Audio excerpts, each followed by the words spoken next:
Olá! O canal Mil Luzes tem o prazer de narrar o terceiro livro da trilogia de André Luiz Ruiz pelo Espírito Lúcius. Este livro falará sobre o período de transição da Terra, que deixará de ser um planeta de provas e expiações e por isso não poderá mais abrigar espíritos que não desejem o crescimento espiritual. No capítulo 13, Bezerra de Menezes, em visita ao lar espírita que Jerônimo e Adelino estagiavam, deu algumas importantes orientações a todos os presentes, afirmando mais uma vez da importância de modificarmos nossos sentimentos, abandonando todo o sentimento de ódio, rancor ou desejo de vingança, pois a grandeza de Deus não precisa do nosso ódio para que a justiça funcione com perfeição. Bezerra de Menezes aproveitou a oportunidade para levar Adelino, Jerônimo e mais um trabalhador da casa a uma excursão de estudos bastante interessante. Lembre-se de deixar o seu like e se inscreva no canal. Conduzidos por Bezerra, o grupo rumou para o alto, aproveitando a escuridão da noite sobre o Brasil. Numa viagem ascendente rápida, atingiram o nível de onde se podia vislumbrar toda a pátria do cruzeiro e ainda o contorno das outras nações irmãs, igualmente embaladas pela noite que abrangia o continente e parte dos oceanos.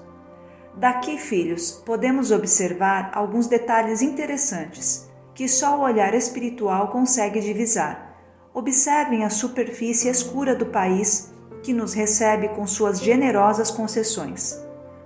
Olhando para o solo escuro embalado pelo véu noturno, a visão espiritual era capaz de identificar não somente a luz das cidades rutilando como pequeninos pirilampos ao sabor das emanações da atmosfera. Adelino e Jerônimo, com maior acuidade espiritual, observavam espessas nuvens escuras planando sobre vastas regiões do continente, concentrações estas que se mantinham mais densas sobre os maiores centros urbanos, onde pareciam ser densa fuligem produzida por incessantes emissões poluentes. Alfredo, ainda preso ao corpo físico pelo laço de energia, não observava a cena com a mesma riqueza de detalhes. Ainda que visualizasse a vastidão de manchas escuras espalhadas por todas as grandes cidades do continente sul-americano. Amparado pela ação poderosa de Bezerra, Alfredo viu ampliadas suas capacidades de percepção para que observasse com o aproveitamento desejado. Meu Deus, o que é isso, doutor? Parece fumaça da queima de petróleo? Perguntou espantado com sua pouca familiaridade com fenômenos daquele tipo. Não, meu filho.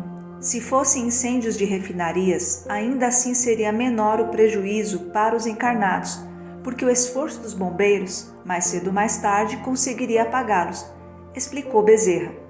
Estamos diante da criação constante da mente dos próprios homens. Alfredo, graças a eles, a massa escura, assemelhada à fuligem betuminosa, se eleva constantemente, originando-se na impropriedade de pensamentos e sentimentos. Então, volta-se contra os próprios encarnados, abastecendo-os com os miasmas que criam. Se tratasse de uma fumaça tóxica do campo atmosférico, o vento as dissiparia e os fenômenos da natureza minimizariam o seu impacto. Entretanto, dotada de especiais características, dentre as quais a da imantação magnética, as suas estruturas densas permanecem sobre os centros que as exalam, na multiplicação das angústias, na falta de disciplina de comportamentos, nos gastos fluídicos de teor inferior. As condutas mentais e emocionais das pessoas são a matriz de tais nódoas coletivas, pesando sobre os núcleos populacionais que os fomentam.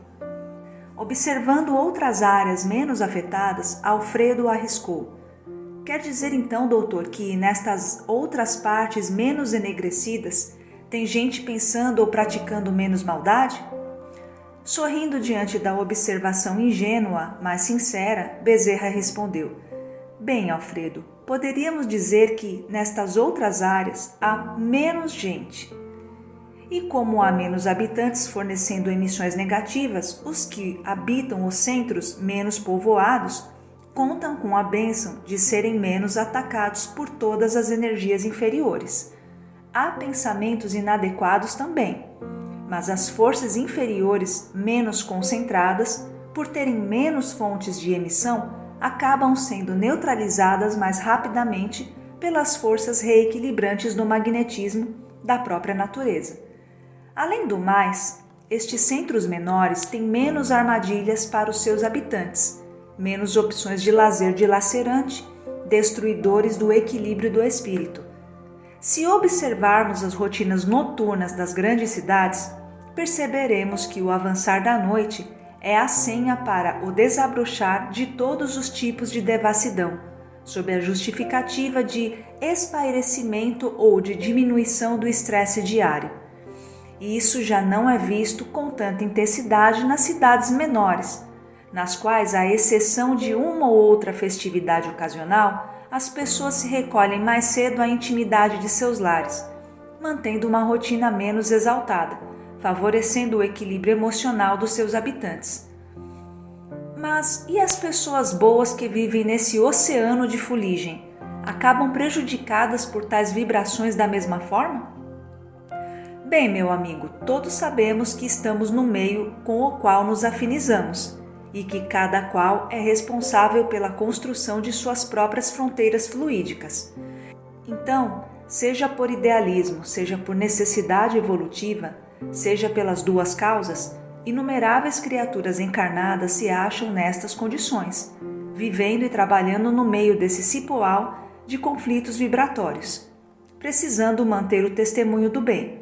E, se assim estiverem atentas, construirão para si quais casulos protetores que repelirão a ação inferior dessa massa viscosa e deletéria, além de se sintonizarem com as forças sublimes da vida superior, que sustenta seus adeptos com recursos energéticos indispensáveis para o abastecimento do soldado em pleno campo de batalhas da existência.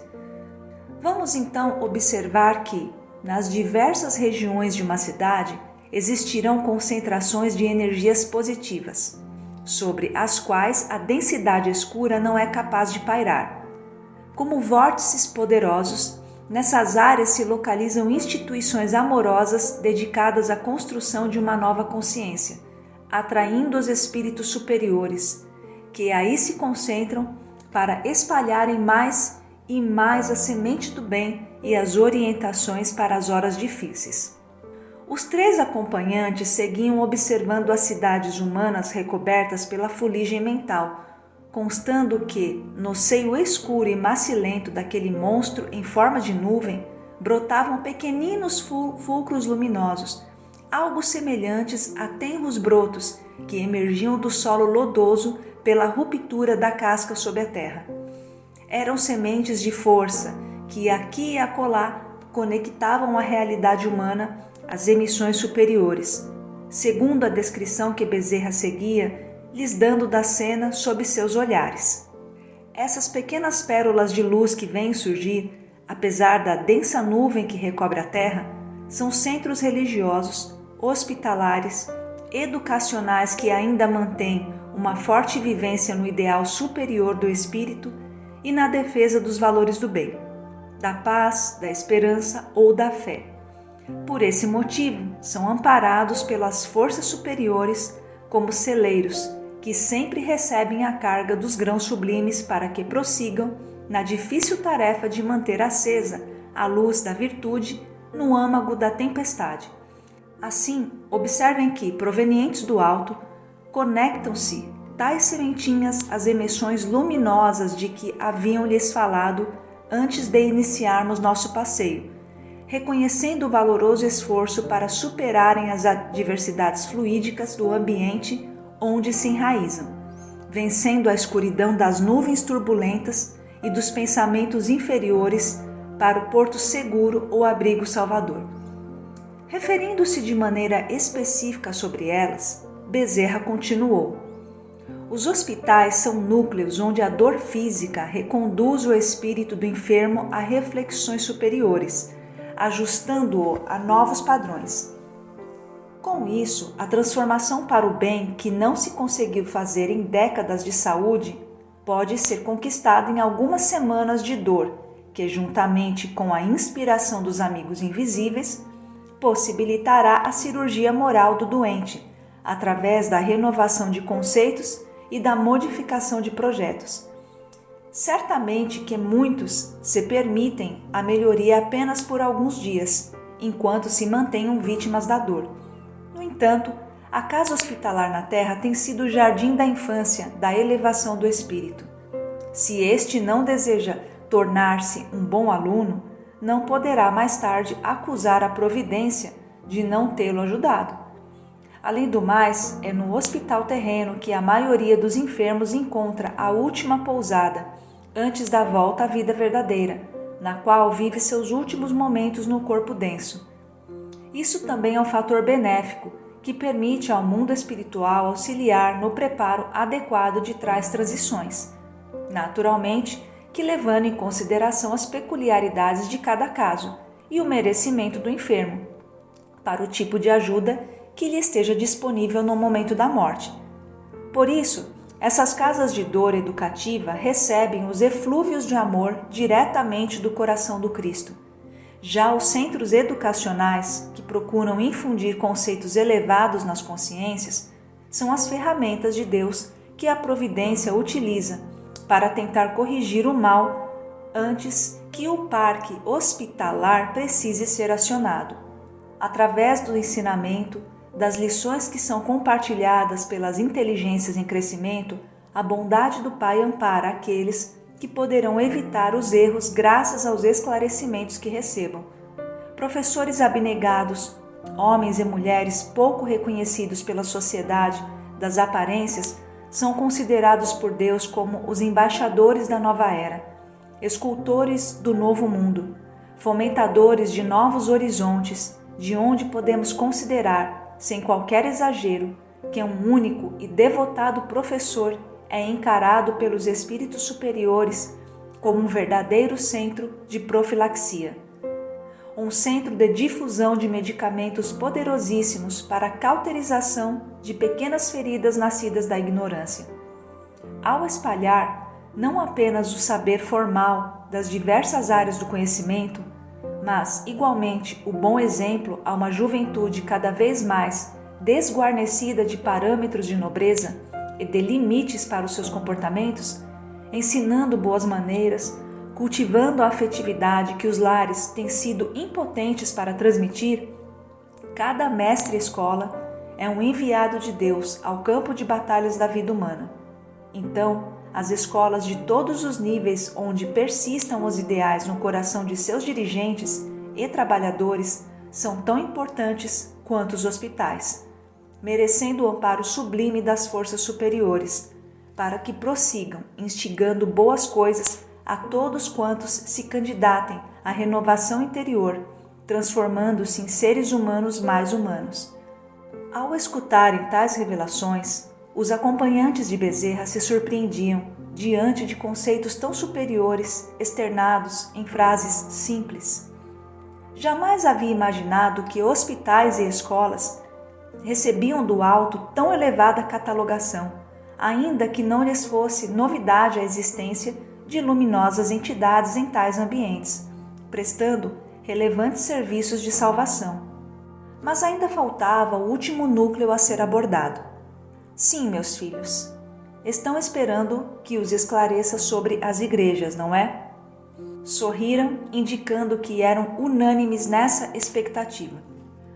Pois bem, cada igreja sinceramente voltada para a transformação moral de seus membros, a começar dos próprios dirigentes, também se erige em um pilar salvador que recebe a mesma luz, diretamente do coração augusto do Divino Mestre. Para tanto, como já lhes disse anteriormente, não é suficiente que sejam instituições formais, com prédios edificados, com religiões definidas por cultos ou cerimônias, ritos ou pregações, e um evangelho de papel. Para o Divino Amigo, o lar construído em bases de bondade e fé é uma igreja igualmente merecedora do benefício de sua direta atenção. Então, na questão da chamada repartição da luz superior, encontraremos casas de Deus, nas quais seus dirigentes e seus membros não conseguiram estabelecer o laço com essa claridade sublime, porque estão enredados nos interesses mundanos e no empreendedorismo da fé comercial. Ao passo que, em inumeráveis núcleos familiares, casas humildes de gente simples, encontraremos a réstia luminosa que cai do alto e o outro foco que brota de dentro delas, unindo-se em um consórcio harmônico, por haver a vivência das virtudes cristãs entre seus membros, marcados pela atmosfera espiritual elevada, pela vigilância no bem e pelo carinho entre os seus moradores. Desconsideradas estas agremiações políticas ou sociais que se autodenominam igrejas, outras existem que certamente contam com um amparo superior, porque são núcleos em que aqueles que lá comparecem se irmanam no idealismo superior, que é um dínamo transformador das condutas. Além do mais, aquelas em que a mensagem de Jesus chega diretamente aos corações famintos são celeiros benditos, matando a fome de afeto, de carinho e compreensão de todos quantos lá permaneçam. Todas as casas religiosas que se empenham em transformar os homens pela boa palavra e pelo bom exemplo são vórtices luminosos em contato direto com o coração do Senhor. Dentro desse critério inicial, as casas espíritas são especialmente dotadas de ferramentas libertadoras da consciência pela facilidade no entendimento das leis do universo e sua aplicação nos problemas da vida, o que gera a melhoria da convivência graças à fé raciocinada, que se transforma na prática diária dos postulados do Evangelho vivo. No entanto, mesmo dentre aquelas que se dizem espíritas, muitas há que não conseguiram construir essa ponte luminosa, em função da deficiência de seus dirigentes, da insinceridade de seus membros, da invigilância daqueles que a ela se achegam, interessados em resolver problemas da terra usando os recursos do céu.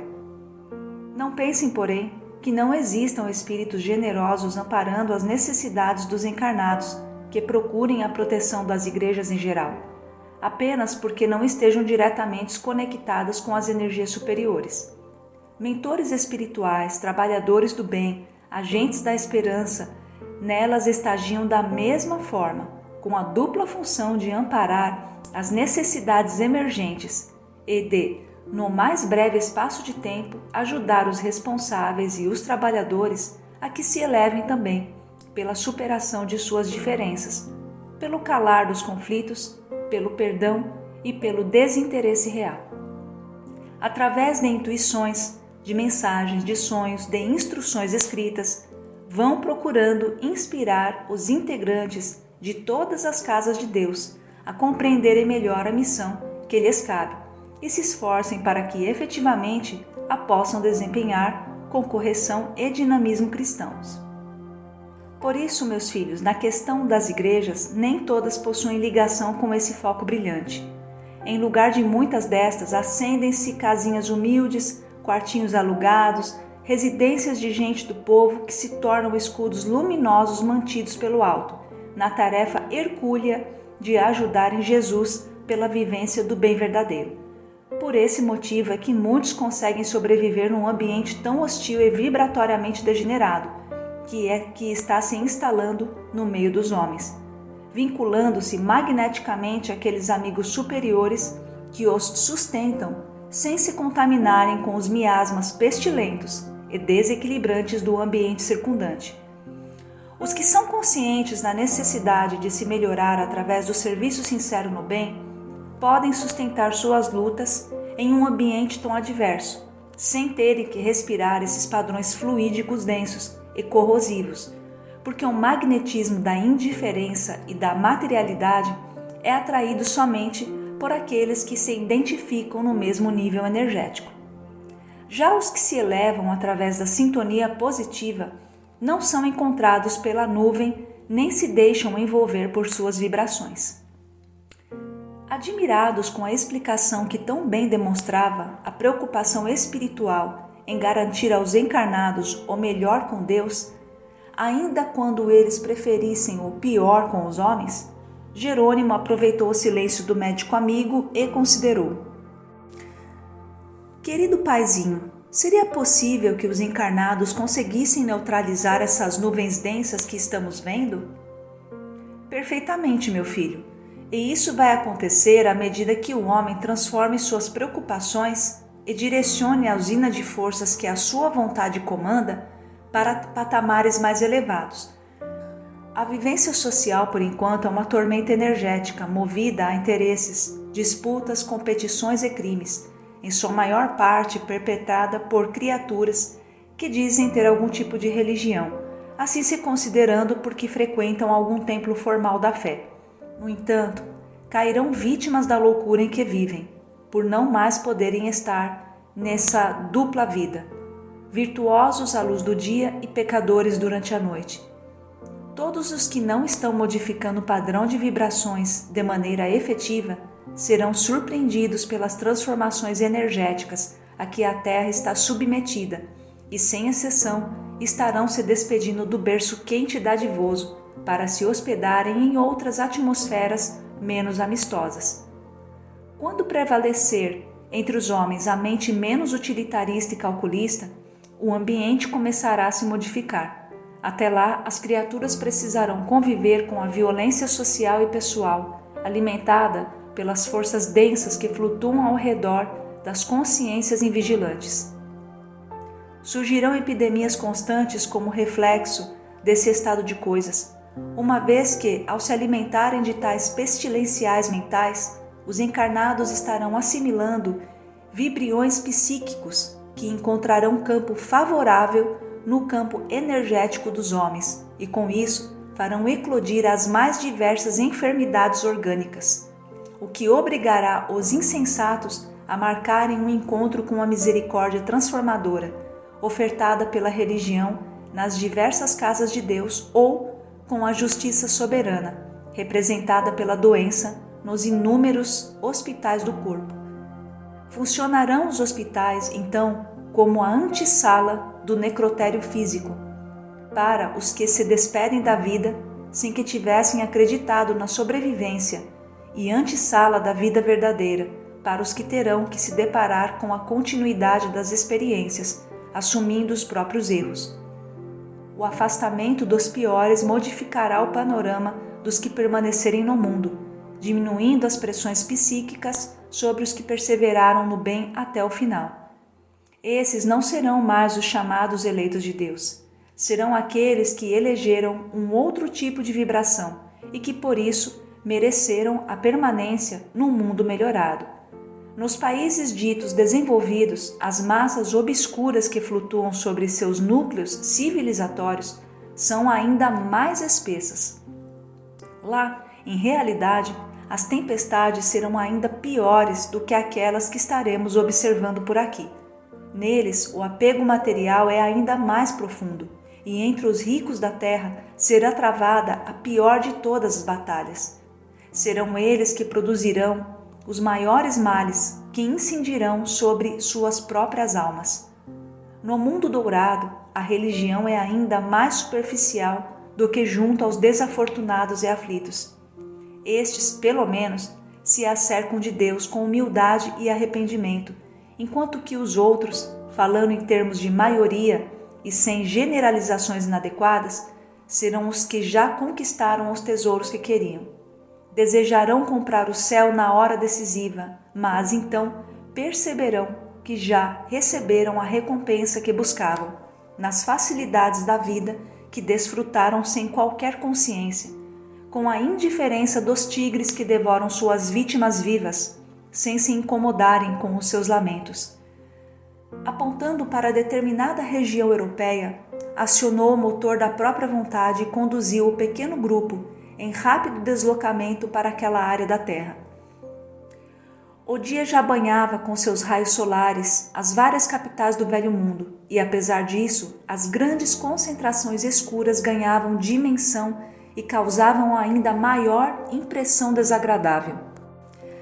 Estamos observando aqui não apenas as construções mentais dos integrantes desta parcela da humanidade.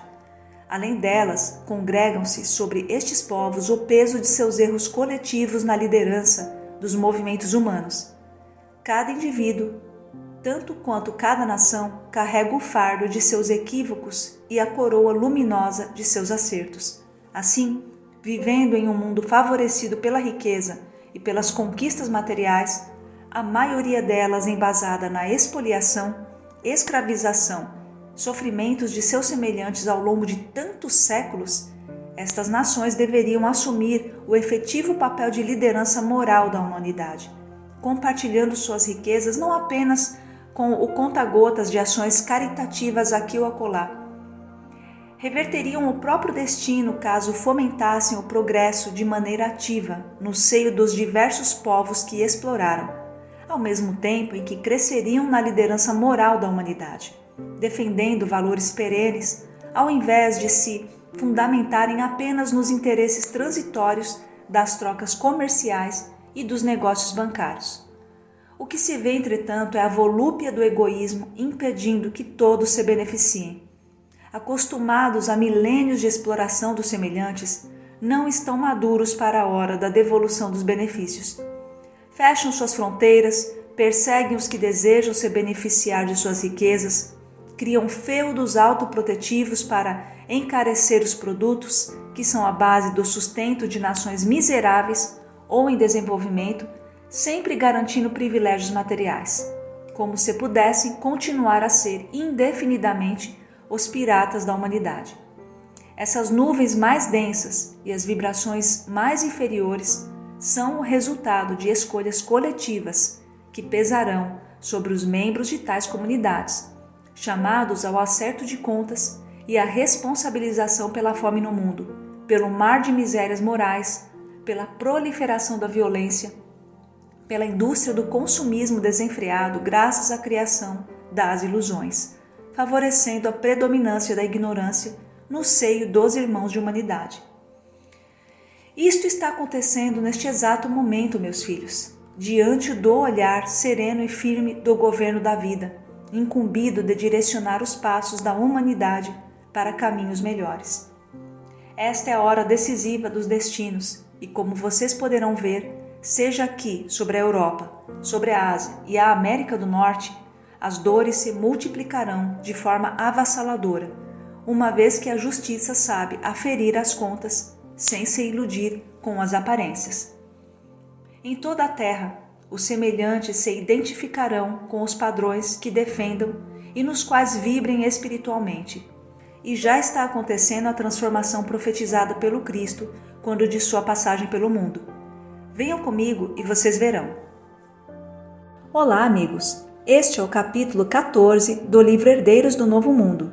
Continuem conosco nesta aventura. Até breve!